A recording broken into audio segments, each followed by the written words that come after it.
All right, Revelation 19 from an idealist perspective. If you remember, the idealist perspective sees Revelation as telling the same story from different vantage points. And so they would look at Revelation chapter 17, 18, and 19 as one of those chunks of the storyline. And if you remember, right, 17 and 18, we started reading about Babylon and the judgment of Babylon. 19, Jesus comes back and kills them and casts the beast, the Antichrist and the false prophet into the lake of fire. And so they would see that as one chunk of looking at the history of humanity and God's judgment on evil. Now, I made a comment that Satan wasn't mentioned in that judgment. They would say that that's not necessary because the beast and the false prophet are Satan's representations, and so this is a judgment against Satan, the Antichrist, and the false prophet. As I mentioned previously, some don't believe that those are actual literal beings that are going to be present in history.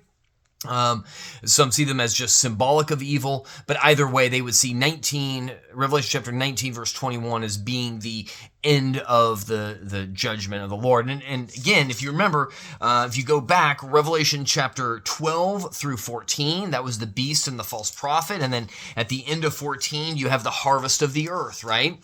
And so they would say that was a cycle, and chapter 14 is the end of the cycle. Then you get into 15 and 16, and that's the 7 plagues. And at the end, if you remember the 7th bowl judgment, are hailstones, the city split in two.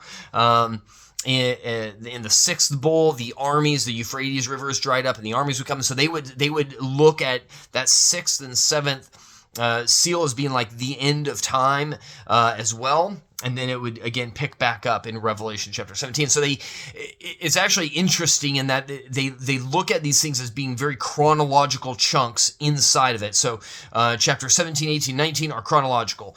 Chapter 12 through 14 are chronological. Chapters 15, 16, and 15 and 16 are also chronological. So but then they would see these things, and I know when you read it, it says, and then John saw this, and then this happened.